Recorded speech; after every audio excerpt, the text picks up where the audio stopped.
Take off. Hej André, godt at se dig. Hej Joachim, kæmpe fornøjelse. Ja, du er blevet lidt mindre rød i hovedet end sidst vi snakkede, synes jeg.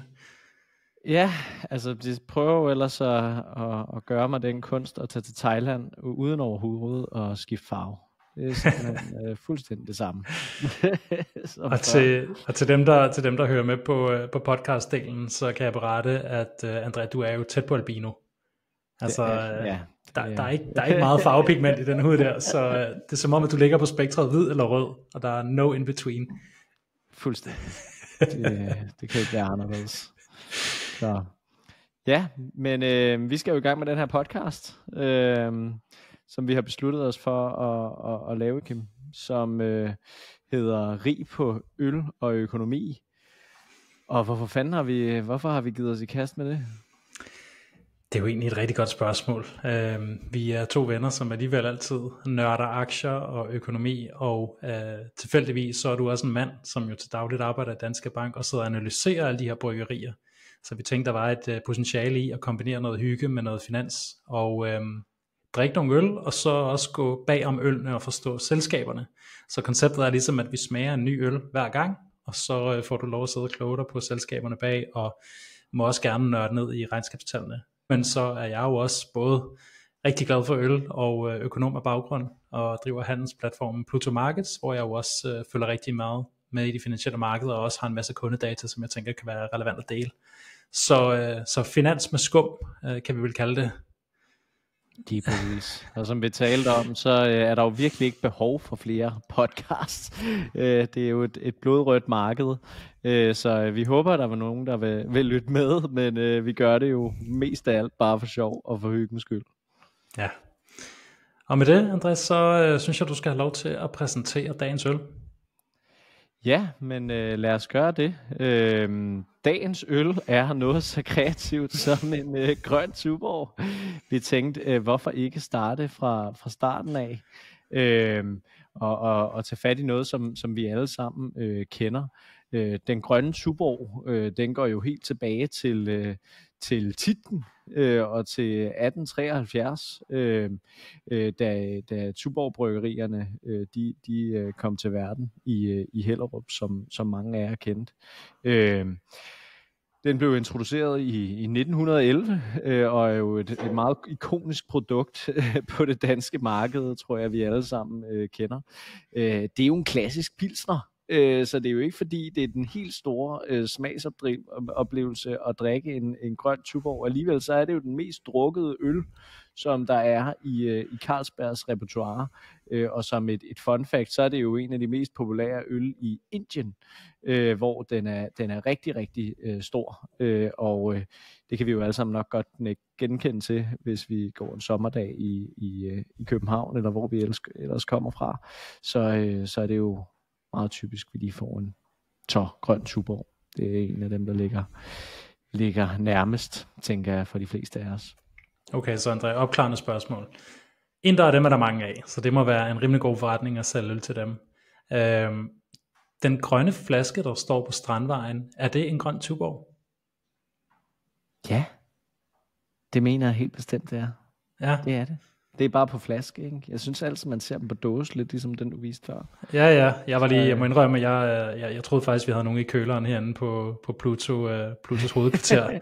Men vi havde kun Heineken og alkoholfri Carlsberg, så jeg måtte lige rejse ned i 7-Eleven og hente en dåse. Men den er dejlig kold, og jeg tænker næsten, at vi skal have lyden direkte ind i mikrofonen, for at gøre det lidt autentisk. Jeg tænker, du kan...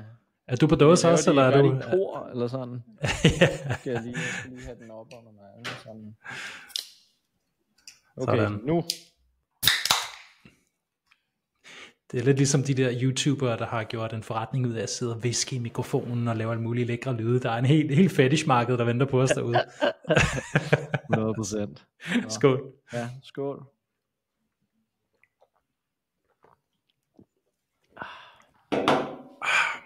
Fantastisk. Men det er jo bare en god øl. Nu sagde du jo selv, inder drikker øl. Altså det er jo faktisk sådan, så at en gennemsnitlig inder, og nu er der jo sådan ret mange dry states i Indien, drikker kun 2 liter øl om året. Om året? Wow. Hvad gør de så?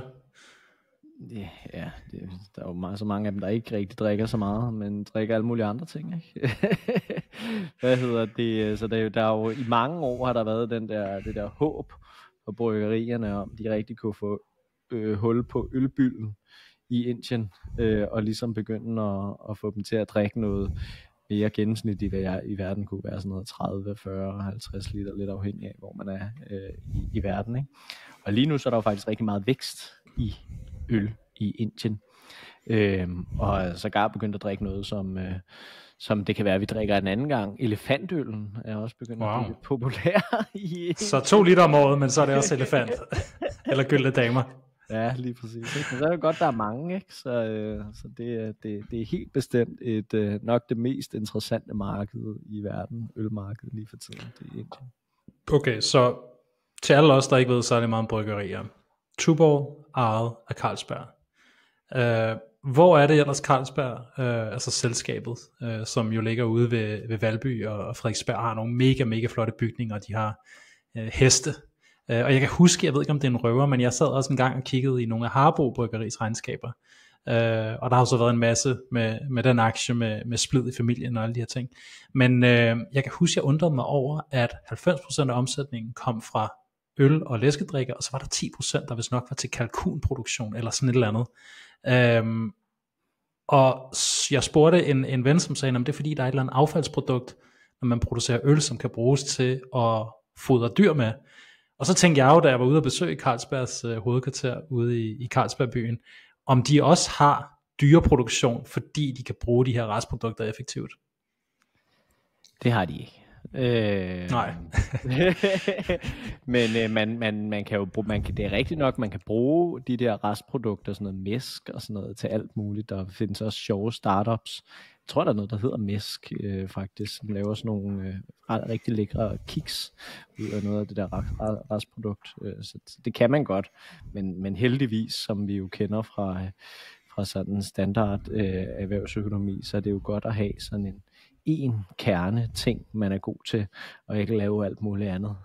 Så der er jo nogen, der har haft lidt eksperimentering med andre ting i ølproduktion, som jo heldigvis har solgt det fra. Altså Carlsberg plejede jo at eje alle mulige typer virksomheder, Tivoli og alle mulige andre typer virksomheder, som de jo hvad kan man sige, heldigvis har solgt fra, for ligesom at skære ind til kernen og fokusere på det, de rent faktisk er gode til. Ikke? Og hvordan går det for Carlsberg, og hvor tjener de deres penge? Og kan du sige nogle ting om aktien? Altså, hvor handler vi PE? Hvordan har performance været? Hvem er ledelsen? Hvad er deres kernemarkeder? Kan du give sådan et executive summary til alle os, der ikke gider sidde og læse alle dine lange rapporter? Ja, men det vigtigste at holde øje med i Carlsberg lige for tiden, det er jo selvfølgelig, der er det kommende kvartal, ikke? Og det kommer meget til at handle om vejret, men det vigtigste at holde øje med, det er sådan set, hvordan det går med opkøbet af Britvic, som de jo har foretaget et rigtig stort opkøb. Og grunden til det er vigtigt, det er jo kan man sige, til dels fordi det er stort, også fordi det er ind i noget, som er noget, der har været en meget mindre del af Carlsberg historisk, nemlig læskedrik-produktion, som meget kommer til at handle om Pepsi, men også forskellige andre mærker, som lå i Britvics portefølje. Og det er jo noget af det, der skal få væksten tilbage i Vesteuropa for Carlsberg. Og det kan blive rigtig interessant, hvis de kan gøre det godt, og det er stadig sådan lidt tidligt, det er ikke så længe siden de har købt det, så det er remains to be seen, om det nu bliver et godt opkøb, men de nuværende takter virker ret gode fra selskabet. Så det er sådan det, der er kernen at holde øje med aktiemæssigt for Carlsberg lige for tiden. Det er helt klart Britvic og eksekveringen af at få kostsynergier ud af det selskab. Og læskedrikmarkedet, kan du snakke lidt om det? Fordi så vidt jeg forstår, så producerer Carlsberg allerede nogle af de store læskedrikke i nogle af de europæiske markeder. For eksempel Pepsi, Cola. Er det ikke en licensaftale, altså hvor at brandet selvfølgelig er Coca-Cola og Pepsi, men i virkeligheden så produceres det ofte af lokale bryggerier, som ligesom har al infrastrukturen? Jo, fuldstændig rigtigt. Så de har det, man kalder sådan nogle bottling-kontrakter. Så i Danmark og i Finland for eksempel, så producerer de Coca-Cola, og i Sverige og i Norge og i Schweiz og nu også i UK og i Laos og i snart Kazakhstan og i Kambodja og forskellige andre steder, der producerer de øl. Pepsi-sodavand.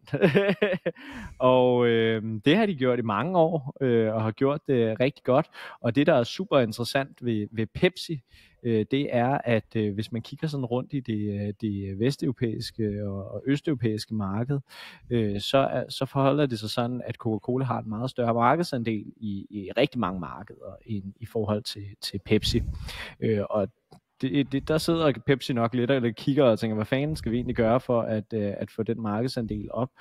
Og noget af det, man nok lægger mærke til, hvis man laver den øvelse, det er, at der, hvor de er gode til at sælge Pepsi, det er i de markeder, hvor det er Carlsberg, der står for det, hvor det er Royal Unibrew, der står for det, eller hvor det er sådan en østeuropæisk bottler, som hedder Matoni, der står for det. Så det Pepsi har besluttet sig for, det er ligesom at konsolidere de her partnerskaber til dem, der er gode til det. Og der er Carlsberg jo selvfølgelig rigtig relevant, fordi de er til stede i rigtig mange markeder, og de er rigtig store i mange markeder. Og nu har de så også købt Britvic for ligesom at bevæge sig endnu tættere på Pepsi. Så det er da klart en kæmpe mulighed, at Carlsberg over tid får flere Pepsi-kontrakter. Nu har de seneste fået den her i Kazakhstan, som de starter op næste år. Og så kan det jo være, der kommer flere til, som vil bidrage til at få væksten op i Vesteuropa, som er et marked, hvor at folk ikke drikker så mange flere øl. Og Kazakhstan er jo et kæmpestort land, som de færreste egentlig ved særlig meget om. Er det ikke 60-80 millioner indbyggere eller sådan et eller andet? Det er sådan rimelig stort. Om de har haft noget BNP væk siden Borat-filmene udkom, det skal jeg ikke gøre mig klog på. Men okay, så André, det vil sige, at Carlsberg har licensaftaler for Pepsi. Har de også for Coca-Cola? Ja, i Danmark og Finland har de Coca-Cola. Så der er det simpelthen samme samlebånd, der producerer både Pepsi og Coca-Cola til det danske marked? Nej, så de har ikke Pepsi i Danmark og i Finland. Der har Royal Unibrew Pepsi, men de har Coca-Cola i Danmark og Finland, og så har de så Pepsi i de andre markeder, ikke? Altså Norge, Sverige og Schweiz og så videre og så videre. Så det der med at have begge to i samme land, det er lidt det kan man ikke. Men man kan godt have det i flere lande. Men det er klart at sige, altså der er der. Altså Coca-Cola, de er organiseret på den måde, at de har sådan nogle datterselskaber, der hedder Coca-Cola European Partners og Coca-Cola Hellenic og sådan nogle forskellige andre børsnoterede virksomheder, som står for de her ting. Undtagen i Danmark og i Finland.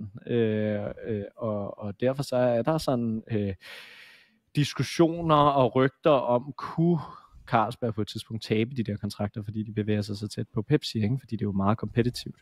Jeg tror personligt ikke kommer til at ske, men altså det er klart en risiko for Carlsberg. Så André, vækstpotentialet i Carlsberg-aktien og performance, kan du sætte nogle ord på det? Men vækstpotentialet, altså det er jo sådan, altså jeg kan jo sige, hvad for nogle tal de selv siger, ikke? Men altså det er jo sådan, at der er ikke så meget vækst generelt i øl i Vesteuropa. Altså det er sådan flat til lidt faldende. På den måde at forstå, at vi drikker ikke så meget mere øl. Vi drikker bedre øl, dyrere øl, men vi drikker ikke mere øl. Så er der så i Asien, hvor Carlsberg også er til stede, hvor der er nogle steder, hvor der er vækst i ølforbruget, blandt andet i sådan et marked som Vietnam, mens at i Kina, så falder ølforbruget faktisk år efter år, men igen, de drikker dyrere øl, og sådan ligesom Carlsberg tager markedsandel, så det giver dem også vækst. Og så er der så i Central- og Østeuropa, der ligger Indien tilfældigvis i Carlsbergs tilfælde, så der er noget vækst fra Indien, der er rigtig meget vækst. Og så resten af Central- og Østeuropa sådan ret blandet. Altså der er nogle lande, hvor man drikker lidt mere og lidt mindre, men det er ikke så meget vækst der i resten. Giver jeg bare sådan lidt overordnet smag på det, ikke? Så Carlsberg selv, de siger jo sådan noget med, at de skal vokse 4-6% de næste 3 år, ikke? Og om året på omsætning, ikke? Så er der noget, der er volumen, ikke? Det er nok ikke super meget, og så er resten jo et spørgsmål om at sælge dyrere øl og hæve priserne. Så det er sådan, Carlsberg ligesom skal vokse. Og hvordan har aktien klaret det?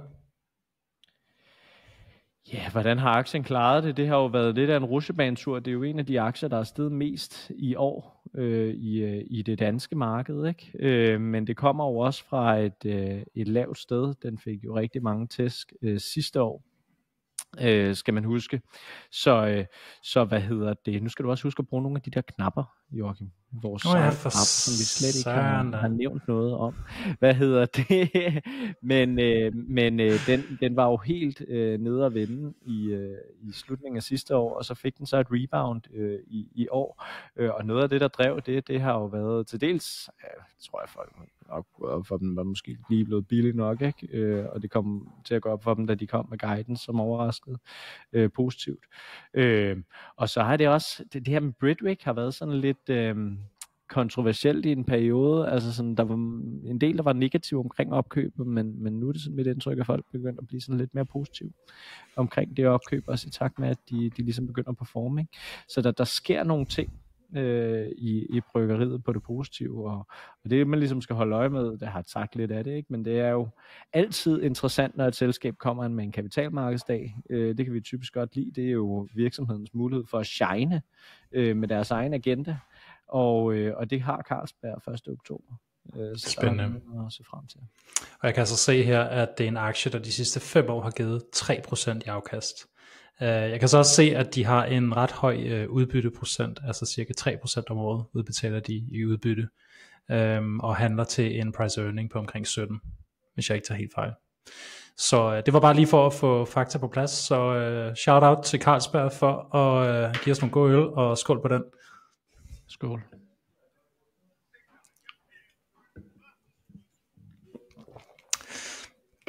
Smager godt. Og med det, André, lad os gå videre til næste punkt på agendaen. Vi prøver at køre sådan nogenlunde fast dagsorden. Ja, lad os køre til næste punkt, og der er det jo dig, der skal på banen, Joachim, fordi at vi har jo lidt besluttet os for også at tale lidt om, hvad der er sket i dag, eller de sidste par dage. Der sker jo sindssygt meget hver eneste dag, og du følger jo godt med, og skriver også ud på LinkedIn om nogle af de her forskellige ting en gang imellem og optræder i medierne. Så hvad er din, det du primært har holdt øje med i dag? Jeg tror, en af de ting, som fylder rigtig meget lige for tiden, det er, hvad der sker i USA. Altså, Trump, han er jo, jeg ved ikke, om man kan kalde ham skængerne sindssyg, men det er i hvert fald tæt på.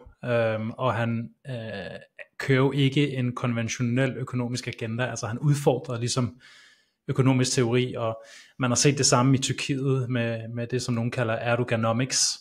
Altså præsident Erdogan, som argumenterede for en lavere rente, vil dræbe inflationen. Han satte renten længere og længere ned, delvis religiøse årsager, og inflationen den steg selvfølgelig, fordi det ved man jo rent empirisk, at det er sådan ting, der hænger sammen. Men Trump, han er altså inde og udfordrer noget af sådan den helt centrale økonomiske teori, med fokus på de her tariffer og global handel. Og en af de ting, som Trump jo har gjort, det er, at han har hævet tarifferne til et grundniveau, der hedder 10%. Og det, der er aktuelt lige i de her dage, det er, hvad der sker på farmaområdet, hvor vi jo som danskere er ekstremt eksponeret over for Novo Nordisk, som jo også har fået en masse kursklø. En af de ting, som er lidt interessante, det er, at det ser ud til, at Trump formår at hive rigtig meget medicinproduktion hjem til USA, specielt på GLP-området.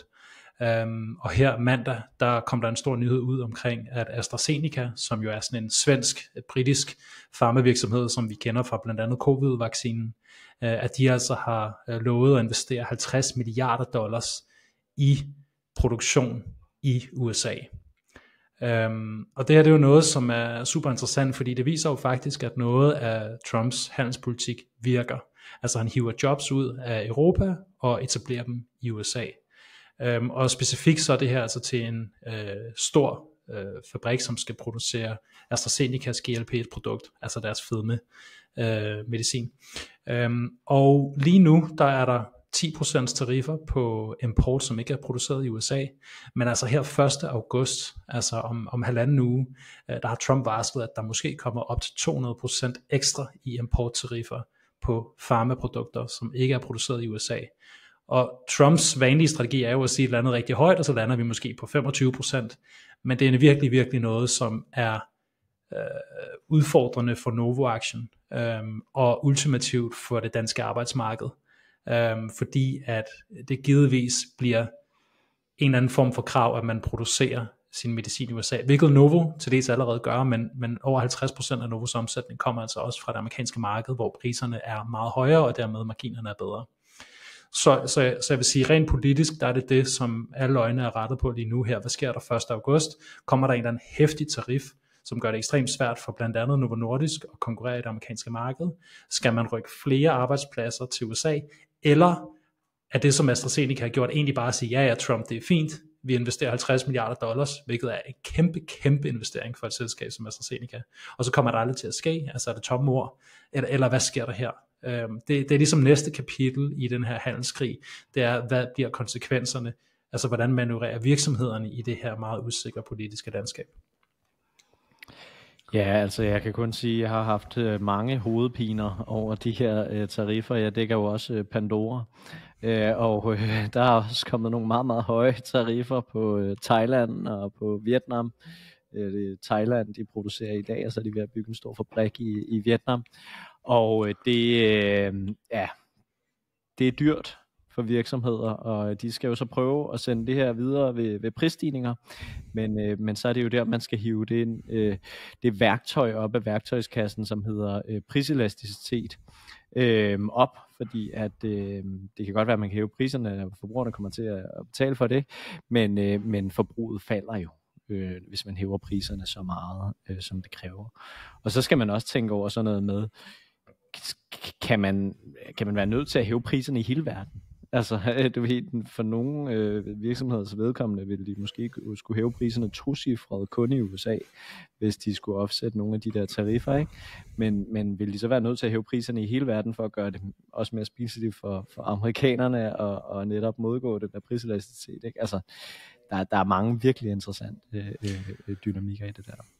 Ja, og så man kan sige, at USA kom fra at være et meget, meget venligsindet kapitalistisk land, som egentlig havde meget, meget lave tariffer, cirka 2,5% i gennemsnit på importerede varer, hvilket var noget af det laveste i verden, før Trump han trådte til.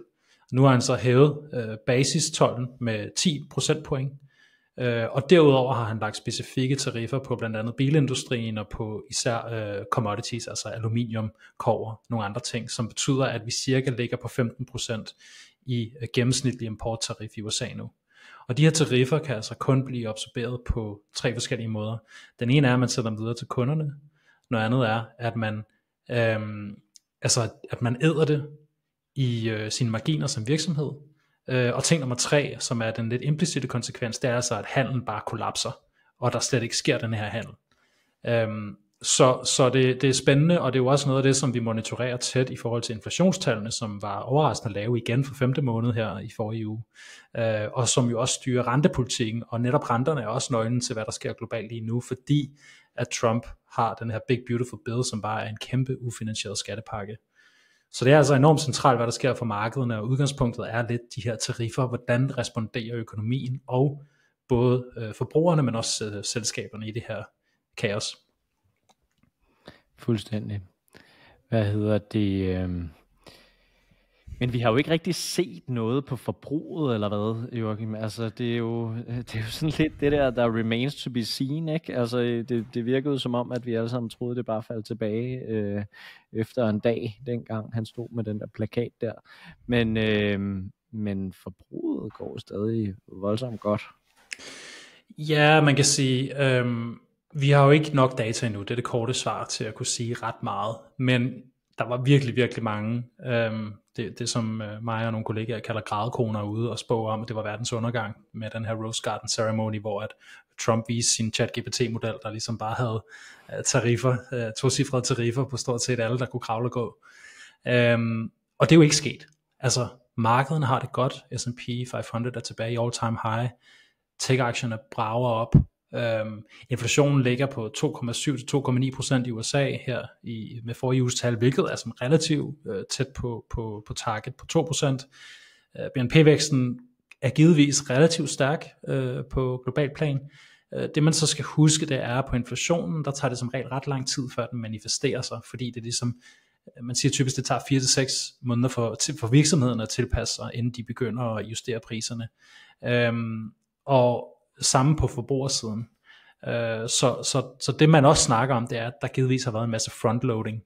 Altså der gik for eksempel historier om, at Apple, da Kina blev pålagt de her 135% i importtariffer, at Apple de simpelthen shanghaiede et fly, der bare skulle flyve iPhones ind, inden den her dato trådte i kraft. Så du har stadigvæk noget BNP-vækst, der givetvis kommer fra, at lagerne er steget, fordi at virksomhederne prøver at bolstre sig til en realitet, som er forandret om lidt. Så jeg tror, vi skal hen til sommeren, og det er jo også derfor, at den amerikanske centralbank har sagt, at de ikke piller ved renten endnu. Det er simpelthen fordi, der er så meget usikkerhed, og de her transitionsmekanismer i økonomien, de tager bare tid. Og det glemmer folk, der handler i markedet, og analytikere og alle de her aktører i markedet, fordi vi er relativt kortsigtede, og temaer bliver sådan lidt kedelige at snakke om, når man har snakket om dem længe nok, og så skal man videre til et nyt tema, og det er lidt som om, at tarifferne ikke interesserer os længere, selvom det jo stadig er aktuelt, og det måske først er nu, vi begynder at mærke de egentlige konsekvenser.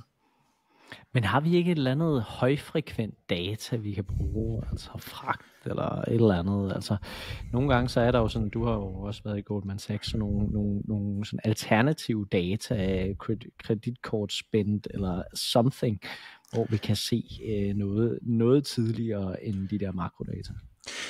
Ja, det er der. Der er en hel masse leading indicators, kalder man det på fagsprog.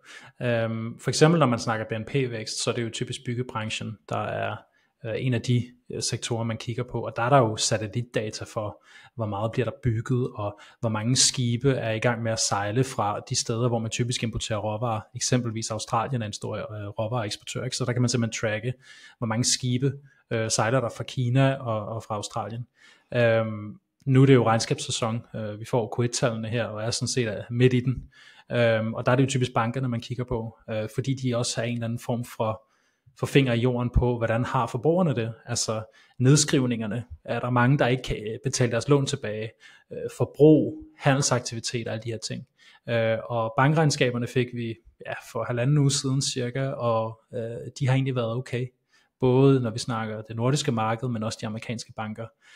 Og det er endda en sektor, som allerede er steget meget her de sidste 12 måneder, som nogenlunde ramt inden for skiven. Så bankerne har altså også relativt meget momentum. Det som ligesom var det eneste hår i suppen, det var, at mange af de her direktører, de var ude at sige, at de ikke er lige så optimistiske omkring fremtiden, fordi vi er i et faldende renteregime nu, hvilket altså sænker renternes margin, som jo er forskellen på ind- og udlånsrenten effektivt set. Og det er simpelthen tilfældet, fordi at bankerne er en lille smule sneaky. Nu er det altid farligt, når jeg snakker med en af slagsen. Men bankerne, de er jo rigtig, rigtig gode til at hæve renterne, når renterne stiger. Og når renterne falder, så gør det lidt sværere. Altså de har typisk både indlån- og udlånsrenten, og de er gode til at regulere det ben, som ligesom går i deres favør, og de er lidt langsommere til at regulere det ben, som ikke går i deres favør. Så derfor så har du typisk den her dynamik med, at når renterne falder, så presser det altså bankernes marginer. Helt klart. Så der har ikke været nogen smoking guns endnu, altså sådan set konklusionen på forbrug. Nej, jeg vil sige, den eneste smoking gun, og det der ligesom kan være ventilen i hele det her, det er de lange obligationer i USA. Fordi hvis du går ud og støvsuger markedet for kviklån, for at holde en gigantisk fest, så er det jo sådan set fint, indtil den første person siger, nu må du ikke låne mere, og i øvrigt skal jeg begynde at have nogle penge tilbage. Og så kollapser hele korthuset. Og det er jo rent faktisk det, der er tilfældet i USA, det er, at man har kæmpe budgetunderskud. Altså 2-3 billioner dollars er der i ufinansieret skattelettelser i den her Big Beautiful Bill. Oveni 120% gæld til GDP-ratio i USA, hvilket er kæmpe, kæmpe stort. Og i stedet for at begynde at betale tilbage af gælden, så har de altså bare trykket endnu mere på speederen. Og det er sådan set fint. Du kan godt have en gigantisk fest, som er sjov, og det bliver vildere og vildere og vildere, men på et eller andet tidspunkt, så kommer tømmermændene. Og den ventil, som kan udløse det hele og punktere det, det er altså finansieringsomkostningen. Fordi der er hele tiden gæld, der skal ud og blive refinansieret, altså når obligationer udløber, så skal der udstedes nye, og så kommer der typisk en auktion i markedet, og så er der ligesom nogle nye, der overtager eller ruller deres gæld. Og den anden ting er, når du så oven i købet opererer med løbende budgetunderskud, så skal du altså ikke bare refinansiere eksisterende gæld, du skal også ud og optage mere gæld. Så det er ligesom på lånte præmisser, og spørgsmålet er, hvornår kreditorerne siger, nu skal jeg ikke røre det mere, og så siger den næste, så skal jeg heller ikke røre det, og så får du en eller anden form for dominoeffekt, og det vil manifestere sig i, at især de lange amerikanske renter, de vil begynde at stige. Det er jo ret simpel matematik i virkeligheden, det her. Hvis du har en gennemsnitlig omkostning på, lad os sige, 3,5% på al udstående gæld, og du har 120% vækst til, altså gæld til BNP, jamen så bare 4% af dit årlige budgetunderskud skal til, bare for at holde bare i renteomkostninger. Til sammenligning, så siger man i EU, at du må ikke have mere end 2% budgetunderskud, så er du uden for det, der hedder konvergenskravene. Altså så skal du søge EU om tilladelse. Så USA, de har altså 4 procentpoint i årlige underskud, bare for at betale renter på den eksisterende statsgæld. Derudover så har du jo kæmpe forsvarsomkostninger, kæmpe sundhedsomkostninger, kæmpe infrastrukturinvesteringer, kæmpe investeringer i AI, datacenter og den her innovation, der også bliver skabt. Så det er lidt en tikkende bombe, og det er ikke fordi, jeg skal sidde her og male fanden på væggen, fordi et land som Japan har jo dobbelt så meget gæld og har haft det i årtier. Så jeg tror ikke, at den her fest, den dør i morgen. Jeg tror sådan set godt, der kan gå 5 år, måske 10 år. Men på et eller andet tidspunkt, så er der en eller anden politiker, der bliver nødt til at komme med en plan for, hvordan søren man får afskaffet det her gældsmonster, som altså bare står i skabet. Og i øvrigt i Danmark, der havde man jo samme situation, og det var det Schlüter, han fiksede i 80'erne med kartoffelkuren, hvor man havde høj inflation, høj statsgæld, og så gik man bare ind og sagde, nu kører vi en fastkurspolitik over for den tyske D-mark for at skabe tiltro til kronen, og så tager vi en krise, fordi det er det, der skal til for ligesom at punktere ballonen og komme tilbage på sporet. Og det skal vi altså takke den konservative 80'er-regering for, fordi det er det, der er årsagen til, at vi i Danmark har så flotte og balancerede budgetter. Men altså, jeg synes... Altså, jeg kan huske, jeg sad, og det har været tilbage i 2018-2019, til en konference, og der var jeg så heldig at se en virkelig, virkelig god økonom, som nogen måske kender, der hedder John Cochrane. Og så gik han igennem, fordi vi er altid nervøse, ikke? Så gik han igennem sådan smoking guns ude i verden. Hvor kan der ligesom være et problem, hvis der skulle komme en eller anden form for krise igen? Vi er ret langt tilbage, ikke? Og han havde ikke corona på, kan jeg fortælle. Men men så havde han det her med gæld, og det var ligesom stukket af, ikke? Og det jeg mener bare, det er bare, hold kæft, vi har talt om det her i lang tid. Altså, ja. Nu ved jeg godt, vi taler om det lidt på en anden måde, på grund af nogle andre ting med USA, men det er jo, altså, det er virkelig gårsdagens avis, ikke? Det er det, og det er også der. Det er jo kun aktuelt, fordi at Trump, han er inde og tager fat om roden. Det troede vi i hvert fald i starten. Nu er det jo modsat. Nu giver han roden gødning og gør problemet værre. Det er gårsdagens nyt, og det er også derfor, at jeg tror, at aktiemarkedet skal stige de næste par år givetvis. Altså vi har mega meget finanspolitisk stimulus i den her Big Beautiful Bill, og i EU, hvor vi jo er ved at rulle kæmpe forsvarsinvesteringer ud, hvilket er godt for økonomien. Vi er i et regime, hvor renterne falder, og så er vi også i gang med at deregulere i hele verden. Altså Draghi, han udgav den her rapport, som virkelig, virkelig malede et dystert billede over den europæiske konkurrencedygtighed, og forhåbentlig bidrager til deregulering. I USA, der er Trump jo i gang med at deregulere, og det er sådan set en trend, der er i gang med at blive fulgt op på i hele verden. Så det er jo fuldstændig textboks-eksemplet på en god, kortsigtet økonomisk situation, som altså vil booste aktierne, skabe mere vækst, måske også mere inflation, og måske også højere renter. Men med det, Andrea, du har taget et research paper med, som jeg slet ikke er blevet briefet om, så det kan være, at jeg fremstår spejlblankt om lidt, men jeg glæder mig til at høre, hvad du har taget med. Ja, og måske inden vi går over til det, jeg læser jo alle mulige mærkelige ting, så kan jeg anbefale omkring alt det her om tariffer. Prøv at tage et kig på Jesper Rangvids blog, som har skrevet lidt om det her tal, der også kom ud, hvor at man kunne se, at den omsætning til USA fra, at de har indført tariffer, den er jo steget ret meget. og han måske sådan lidt flager, at priserne kommer til at fortsætte med at stige i den forbindelse, ikke? Så det kan jeg anbefale. Der er rigtig meget godt der. Men det jeg har taget med, det er sådan lidt noget andet, og har fokus på lidt noget andet end det vi taler om lige nu, som er meget kortsigtet egentlig, ikke? Altså, for det jeg har taget med, det er en virkelig sjov artikel, synes jeg, skrevet af den professor, som hedder Henrik Bessembinder fra Arizona State University.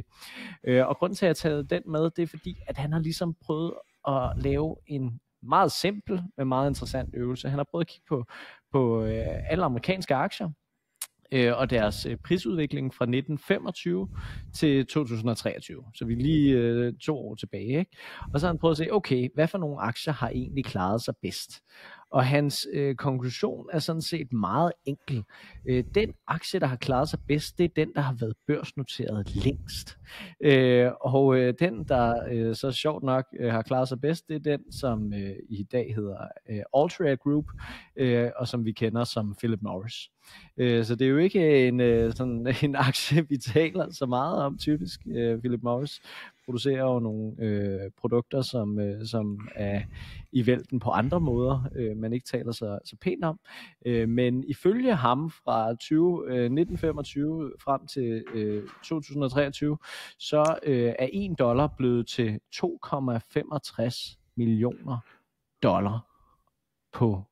Okay, kan du ikke sige det årstal igen? Jeg blev lidt forvirret. Fra 1925 til 2023, så næsten 100 år. Så er $1 investeret i Altria Group eller Philip Morris blevet til 2,65 millioner. Okay, så det der er konklusionen, det er, at det er den virksomhed, der har genereret det højeste afkast, er den virksomhed, der har været børsnoteret længst. Men det er jo ikke overraskende, fordi hvis du har en renteeffekt, så vil det jo have lige præcis den dynamik. Og så skal man jo selvfølgelig også huske at rense for inflationen, ikke? Fordi hvis vi snakker 1925, så har der jo været 2 altså sådan hyperinflationsæraer. Der har været lige før 1. verdenskrig, hvor det jo, vi kender alle sammen historien, eller 2. verdenskrig, hvor vi kender historien i blandt andet Tyskland, ikke? Hvor man finansierede rigtig meget ved bare at presse penge.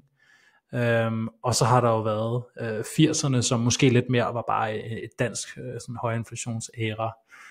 Så man skal altså altid huske at korrigere de her aktieafkast. Selvfølgelig give dividender tilbage, korrigere for det på den negative måde, og så også korrigere for inflationen.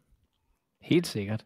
Men det er jo egentlig bare det der med, altså jeg tror de fleste, hvis de havde tænkt, hvad for en aktie har givet det bedste afkast de sidste 100 år, så var der nok mange, der havde sagt virksomheder, som er relativt nye, ikke? Altså Microsoft eller sådan nogle aktier, ikke? Fordi de er meget i vælten, men i virkeligheden så er det lange seje træk, som virkelig giver noget, ikke? Selvom det er jo endda en virksomhed, som måske aktiekursmæssigt, og det ved jeg ikke engang, men altså jeg vil gå ud fra, der er noget, som hedder ESG-investering, som har kørt det lidt hårdt for den type virksomhed, men uden overhovedet at have tjekket det.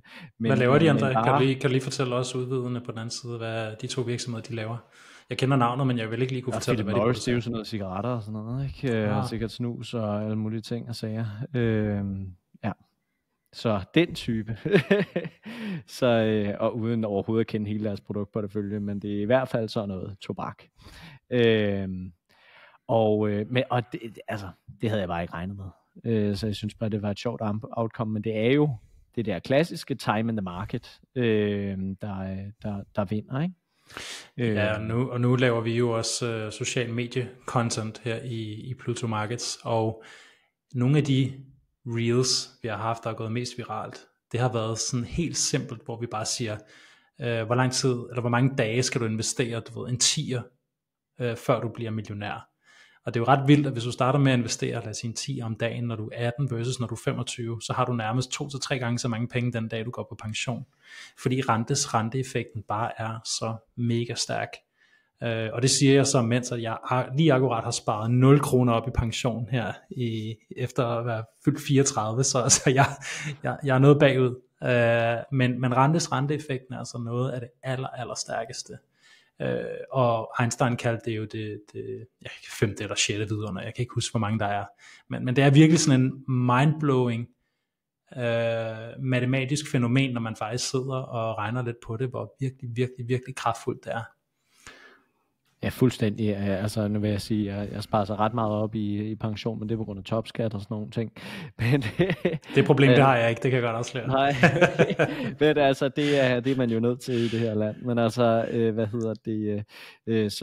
så helt klart, altså, det rykker bare noget, og det er jo bare, altså, i den forbindelse er det jo så bare fantastisk at kunne være medejer af virksomheder, som hver dag tager på arbejde og prøver at tjene penge til sin ejer, ikke? Altså, jeg kan huske dengang jeg opdagede det, der var jeg blown away over, at jeg kunne få udbytter og alle mulige ting. Ja. Jeg kan huske dengang jeg startede med at investere. Altså jeg kom fra en familie, hvor min mor, hun var sgu lidt ludoman, for at være helt ærlig. Hun ville vide om alt. Og nogle af de bedste barndomsminder jeg har, det var når hun holdt kortaftener, hvor de spillede om mega mange penge. Altså 1000 kroner op eller ned på en aften, ikke? Så det var ikke sådan crazy mange penge, men alligevel penge var ligesom forudsætningen for, at der var spænding. Og så var jeg altid fascineret af det der med at tjene penge og tage risiko og sådan noget. Og så da jeg var 16, der fandt jeg ud af, at der er faktisk et sted i verden, hvor du kan bette samtidig med at du tjener penge. Og jeg var sådan, det er for sindssygt. Altså, jeg kan både have det nice og tjene penge på den lange bane. Det er mig det der. Det er min karrierevej. Og det var sådan set derfor, at jeg blev økonom og fik min job i Danske Bank og i Goldman Sachs, og derfor jeg har startet Pluto Markets i dag. Ikke? Det var bare det der med sådan, i økonomisk teori, der har du også altså 2 poler, der er dem, der er risikoaverse. Det er min kone. Altså, det er sådan, jeg kan sige til hende, at du kan satse en 10, og du kan få 50 kroner med 50% sandsynlighed, og hun vil sige, nej, det tør jeg ikke. Og så er der den anden type, som er risk lovers, altså det er mig selv, det er sådan, du kan bette den her 10, og så kan du måske vinde en 20 med 20% likelihood. Jeg vil gøre det, fordi jeg synes bare, det er spændende. Så når man er ude på den skala, så altså aktiemarkedet er bare et mega fascinerende sted, hvor du kan tage risiko, og jeg synes, det er mega sjovt. Altså jeg er en stock market junkie, har jeg nogle gange sagt. Jeg kan ikke lade være med at følge med. Og så er der altså et sted, hvor man kan tjene penge, og det er jo bare et kæmpe privilegie. Præcis. Vi er ikke færdige, før du trykker på nogle af de knapper der, Joachim. Simpelthen, nu har vi fundet de fedeste lyde, og du har ikke trykket én gang. Det har jeg. De der knapper. Jeg tror måske bare ikke, du kan høre det. Jeg sidder og trykker løs. Nå, okay. Så I får lige en mere, og det er så, jeg trænger. Så skål på den, og så tænker jeg, at vi runder af for i dag, André. Og glæder os til næste gang. Yes, skål. Det var hyggeligt, André. Jeg glæder mig til næste gang.